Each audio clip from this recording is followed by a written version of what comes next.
امریکی بحریہ نے کارروائی کی ہے۔ کارروائی کے دوران ایران کا ایک شپ جو تھا، ایک بحری جہاز جو کہ یمن کی طرف جا رہا تھا، اس کو قبضے میں لے لیا ہے، اور امریکہ کی نیوی کے مطابق اس کے اندر ایرانی ساختہ بھاری اسلحہ برآمد کیا گیا ہے۔ امریکہ نے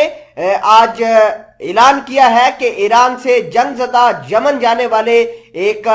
شپ کو روکا گیا، اس سے لدے ہوئے راکٹ فیوز اور راکٹ کو دھکیلنے والے حصوں کے ساتھ 10 لاکھ گولیاں اور بارودی مواد کو ضبط کیا گیا ہے، اور یہ اسلحہ مبینہ طور پر سمگل کر کے یمن کی طرف لے کر جایا جا رہا تھا۔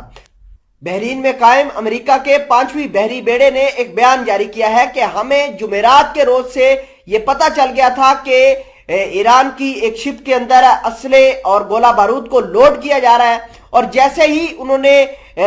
موومنٹ شروع کی تو امریکہ نے اس کو پکڑ لیا اور اس شپ کو اپنے قبضے میں لے لیا۔ 5ویں بحری بیڑے کے commander vice admiral Brad Cooper نے کہا کہ یہ اہم مداخلت واضح طور پر ظاہر کرتی ہے کہ ایران کی جانب سے مہلک امداد کی غیر قانونی منتقلی اور عدم استحکام پیدا کرنے کا سلسلہ جاری ہے۔ ناظرین گرامی، اس کے علاوہ بہت کچھ ہے آج کی اس خبروں میں۔ چھوٹی سی گزارش ہے کہ آپ ہمارا یوٹیوب چینل حسنات ٹی وی کو سبسکرائب کر کے پاس موجود گھنٹی کے نشان کو دبا لیں تاکہ لیٹسٹ نیوز آپ تک بر وقت پہنچتی رہے۔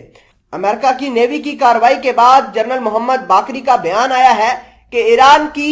اجازت کے بغیر خلیج فارس میں پرندہ بھی پر نہیں مار سکتا۔ ایران کی مسلح افواج دن رات خلیج فارس میں ہونے والی تمام سرگرمیوں پر نظر رکھے ہوئے ہیں، اور امریکہ کس طریقے سے یہ کارروائیاں کر رہی ہے یہ چیز ہی سمجھ سے باہر ہے۔ ایران کی مسلح افواج کے chief of staff brigadier general محمد باقری نے ایران کے جنوبی شہر بوشیر کے ایئر بیس کا معائنہ کرتے ہوئے امریکہ کو رسپانس دیا ہے کہ وہ میڈیٹرینین سی، خلیج فارس، گلف آف عمان کے اندر عدم استحکام مت پیدا کرے۔ کیا چیزیں ہو رہی ہیں، کیا ڈیولپمنٹ ہو رہی ہیں، کون کون سی سرگرمیاں ہو رہی ہیں، ایران اس کے اوپر اچھے سے نظر بنا کے رکھا ہے، اور یہ جو شپ امریکہ نے اسلحے کی بڑی جو قبضے میں لی ہے، یہ ایران نے اس پورے دعوے کو ٹوٹلی رد کر دیا ہے۔ ناظرین گرامی، امریکہ نے یہ اوچھی ہتھکنڈے اس وجہ سے اپنا رہا ہے کیونکہ آج بھی امریکہ اور اسرائیل کے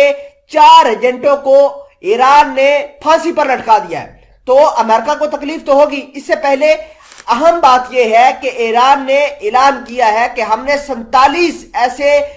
دہشت گردوں کو، ایسے ایجنٹوں کو گرفتار کیا ہے جو ڈائریکٹ امریکہ اور موساد اور جو ہے سی آئی اے کے روابط کے اندر تھے۔ ہم نے ان کا جو نیٹ ورک ہے اس کو بریک کر دیا ہے۔ یہ ایک بہت بڑی اور اہم ڈیولپمنٹ ہے جس کی وجہ سے امریکہ کافی بکھلایا ہوا ہے۔ ناظرین گرامی، اس کے علاوہ جو کل واقعہ پیش آیا ہے کہ 4 موساد کے ایجنٹوں کو پھانسی پر لٹکا دیا ہے، اس کی وجہ سے امریکہ بالکل ہڑبڑایا ہوا ہے، بالکل بکھلایا ہوا ہے۔